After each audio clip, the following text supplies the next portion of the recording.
안녕하세요. 투자도 하면서 먹고 살고 있는 김영규 노무사입니다. 오늘은 단순히 이 아파트가 좋다, 당장 사라 이런 맹목적인 이야기를 드리려는 건 아니고요. 무주택자의 관점에서 왜 지금 서울 구축을 매수하는 것이 합리적인 선택인지, 그리고 그 수많은 후보 중에서 왜 하필 우리가 청량리 신현대 아파트를 눈여겨볼 필요가 있는지 감정은 배제하고 철저하게 객관적이고 논리적인 근거를 통해서 한번 정리해볼 시간을 가져보도록 하겠습니다. 제가 오늘 가지고 온 아파트는 청량리 신현대 아파트라는 곳이에요. 여기가 기본 스펙 살펴보시면은 준공연도가 1989년도, 현재 37년 차죠. 세대수는 736세대, 그리고 층수는 15층, 그리고 중형급 대단지 이렇게 들어와 있고, 여기가 지금 회기역에서 가까워요. 아파트 이름은 사실 청량리라고 붙어있기는 한데 회기역에서 오히려 조금 더 가깝고, 청량리역 상권과 인프라를 공유는 하고 있습니다. 그리고 청량리 생활권 중심부에 위치하고 있기도 하고요. 그리고 여기가 주변에 학교들도 많아요. 청량초, 청량중, 청량고, 홍릉초 이런 식으로 주변에 아이들이 다닐 만한 학교들도 많이 있기 때문에 아이들을 키우는 환경에도 모자람이 없어 보입니다. 그래서 우리가 왜 지금 청량리 신현대 아파트의 재건축 잠재력을 보고 있느냐라고 한다면, 일단 89년도 준공이고 용적률이 203% 정도 나옵니다. 우리가 용적률이 203%라고 하면 정말 높지도 않고 낮지도 않은 딱 평균적인 수치라고 보시면 되는데요. 요즘에는 과거와 조금 달라진 게, 예전에는 200%만 넘어가도 절대 재건축 안 된다 이런 얘기들이 되게 많았었거든요. 근데 요즘은 200%가 조금 넘어간다라고 하더라도 이 지자체와 협의를 통해서 추가적인 용적률 인센티브를 받아서 재건축을 추진을 하고 사업성을 좀 더 확보하는 사례가 많아지고 있거든요. 따라서 청량리 신현대 아파트도 용적률 인센티브를 받거나 아니면 해당 토지의 용도 지역을 종상향 받거나 하는 내용들에 대해서는 지자체와 추가적으로 협의가 필요한 부분이긴 하지만, 저는 개인적으로 청량리 신현대 아파트도 용적률에 대한 추가 완화를 받을 수 있다고 보고 있어요. 대표적으로는 역세권 인센티브 같은 것들이 있겠죠. 그리고 여기는 제가 자료를 찾아보면서 한 가지 확인을 했던 게, 코리아 신탁이라는 곳과 지금 MOU를 체결했다는 걸로 봐서 아마 신탁 방식으로 재건축을 진행을 하지 않을까 이런 생각이 있는데, 이거는 지금 단계에서는 크게 유의미한 정보는 아닌 것 같고요. 결국에 지금 단계에서는 우리가 확인해야 될 건, 이곳 같은 경우에는 정비구역이 언제 지정되겠느냐, 동의율이 몇 % 정도냐, 이런 것들을 확인을 해봐야겠죠. 이 지도를 보시면 여기가 청량리 신현대 아파트고 여기가 청량리역, 여기가 회기역이에요. 그래서 청량리역이랑은 조금 거리가 멀리 떨어져 있긴 한데 어쨌든 회기역과 가깝게 붙어 있기 때문에 사실 이 정도면 충분히 역세권이라고 평가할 수도 있고요. 최근에 확인한 정보에 따르면 현재 동의율이 50% 정도까지 모였다라는 내용을 확인을 했는데요. 이게 지금 당장 내일 모레 아파트를 다 부수고 새로운 아파트를 짓는다 이런 말씀을 드리는 건 아니에요. 하지만 시간이 지날수록 그 동의율이 올라갈수록, 그리고 조합이 설립되고 사업 시행을 인가받고 하는 정비 사업이 구체화될수록 결국엔 신축으로서의 가능성이 점점 더 커지는 거거든요. 그리고 롯데캐슬 스카이 L65라는 이 아파트가 이제 들어와 있는데, 이거 지금 매매 호가 최저가만 해도 18억에 들어와 있어요. 그렇다라는 거는 이 청량리역 인근에 있는 아파트들이 이 금액을 기준으로 잡고 시세를 왔다 갔다 이렇게 끌어올릴 가능성이 매우 높다라는 거거든요. 이게 바로 우리가 생각을 해야 할 재건축 투자에서의 바로 안전마진이라는 존재입니다. 그렇다라는 거는 제가 아까 말씀드렸다시피 그 주변에 있는 그 신축 아파트의 가격을 따라갈 수밖에 없다. 이 롯데캐슬 스카이 L65의 가격을 추종할 수밖에 없다. 즉 지금 가격 대비해서 확실하게 가격이 오를 수 있다라는 그런 믿음이 보이는 아파트 단지라는 의미입니다. 청량리의 5가지 조건을 한번 살펴보시죠. 먼저 GTX로 대표되는 광역교통망이 확실하게 깔릴 것이 예정되어 있고요. 지역 자체가 이미 천지개벽 수준으로 바뀌고 있어요.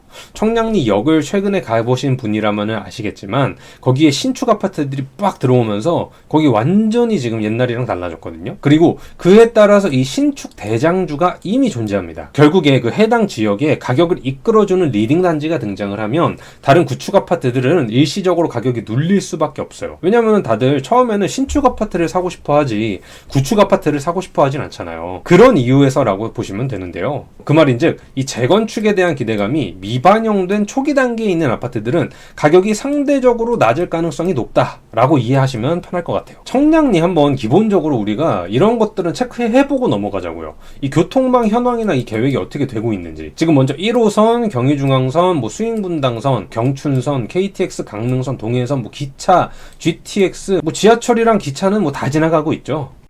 근데 그렇다고 해서 우리가 서울에 있는 아무 부동산이나 사도 괜찮은 걸까요? 사실 저는 개인적으로 그 의견에는 동의하기가 어렵습니다. 그 논리대로라면 지방의 아파트나 오피스텔을 사도 아무런 사실 상관이 없다라는 것인데 현실은 그렇지 않죠.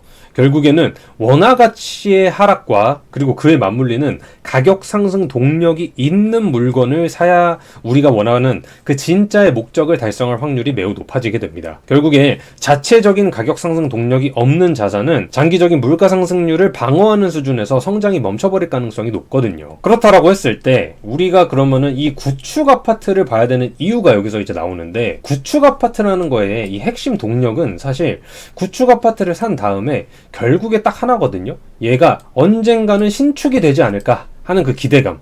이 기대감 하나로 사실 가격을 끌어올리는 거예요. 즉 재건축, 재개발 이런 정비 사업은 낡은 구축이라는 껍데기를 벗고 상품성이 극대화된 어떤 최신식의 신축으로 바뀔 수 있다는 그 가능성을 우리가 눈으로 확인할 수 있을 때 그 자산의 가격이 점점 올라가기 시작한다는 의미죠. 그렇다라는 것은 결국 미래 가치를 선반영할 수 있는, 이 신축의 가치를 현재로 이제 끌어와 가지고 반영을 할 수 있는 재건축이 가능해 보이는 아파트를 선점하는 것이 포인트입니다. 여기서 제가 재건축이 가능해 보이는 이라고 표현을 해드렸었는데요. 그러니까 이게 재건축이 되냐 안 되냐는 미래에서 알 수 있는 일이기 때문에 지금 시점에서 우리가 알 수가 없어요.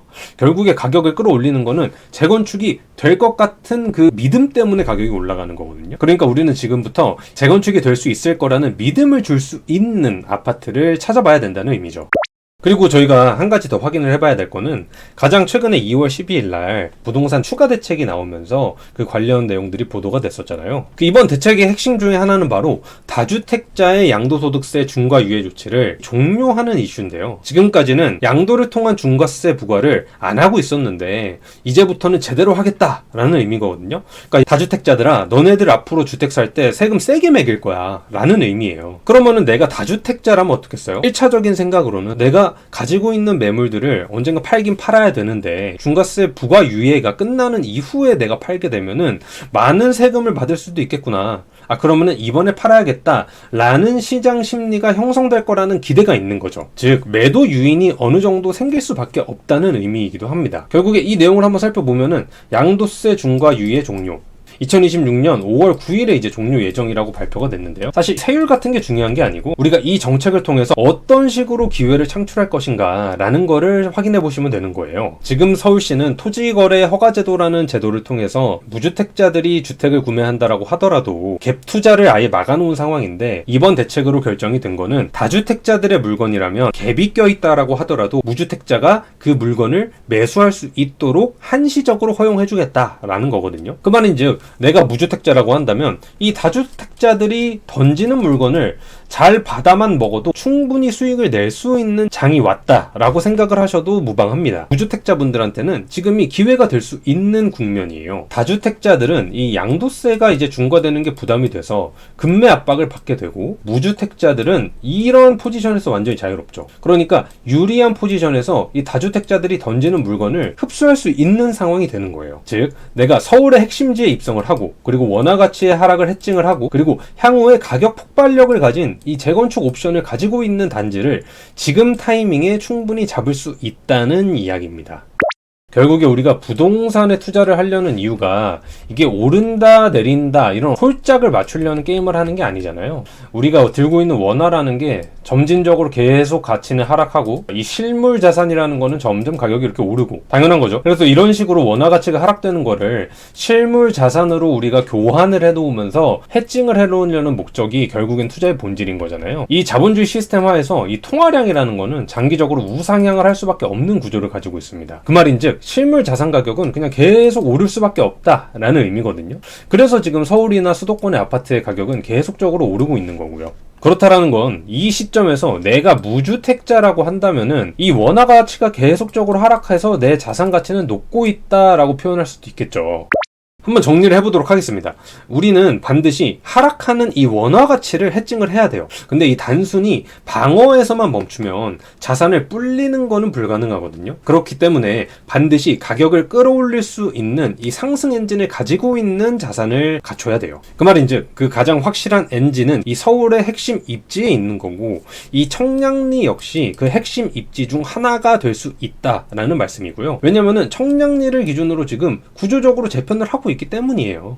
서울시에서 픽을 아예 주고 있잖아요. 이 지역, 이 지역, 이 지역 이런 식으로 결국 GTX가 들어오는 지역이라고 생각하시면 되거든요. 그에 따라서 우리가 이 청량리에서는 다른 아파트 단지들도 있지만 그런 데들은 이미 가격이 많이 올랐고, 청량리 신현대 아파트를 한번 주목해보자. 왜냐면은 어차피 교통입지는 압도적이다. 그리고 재건축 가능한 연식과 규모에 도래했다. 그리고 신축 대비해서 확실한 가격 갭이 존재한다. 그리고 이 재건축 옵션이 여전히 살아있고 앞으로도 진행될 거라는 믿음을 볼 수 있을 것 같다. 그래서 혹시라도 오늘은 청량리 인근에 부동산을 매수할 계획이 있으신 분들은 청량리 신현대 아파트는 꼭 확인해서 임장을 가보시는 걸 추천드리겠고요. 제가 오늘 준비한 분석은 여기까지고 다음에는 더 유익한 분석으로 찾아오도록 하겠습니다. 지금까지 김영규 노무사였습니다. 감사합니다.